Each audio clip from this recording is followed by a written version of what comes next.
Guys અમે એક ભાઈબંધને લેવા જઈ રહ્યા છે ચાંદોડિયા. મારો મિત્ર કે ભાઈ ક્યાં લેવા જવાનું? ચાંદોડિયા ભાઈએ માવો ખાધો છે એટલે થોડું તકલીફ પડે છે બોલવામાં. તો અમે પહોંચીએ એટલે તમને બતાવીએ એક મારો મિત્ર છે, બરાબર છે? તો મળીએ તમને. રાતે બહાર નીકળવું નહીં, ડંડા પડે છે. જો પૂટા પકડાયા તો માછ ઉડાઈ જવાની છે બાપુ. તો પછી તમે ઘરે જ રહેજો, ઘરે પીવું એટલું પીજો, બહાર આવીને બહાર ના છોડવી, કેમ કે પકડમ પકડી બહુ ચાલે છે. એટલે ઘરે પકડીને સામાન પકડીને સુઈ જવું, બહાર આવીને પીને માણસ પકડાવવું, એના કરતાં બેન ના મળે તો આ કામ ના કરવા.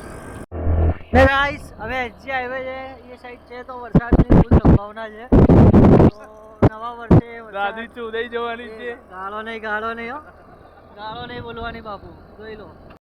તો ભગવાને બી એક નવો નિયમ લાવ્યો છે કે નવું વર્ષ આવે છે તો કે બધું ધોઈ નાખીએ બધું. અમે વરસાદમાં છે અત્યારે વરસાદ પડી રહ્યો છે, તમે જોઈ રહ્યા છો, જોઈ લો. અમે વરસાદમાં પડી રહ્યા છીએ. ધ્યાન રાખજો, બરાબર છે. મળીએ કાલે બીજા એક બ્લોગમાં.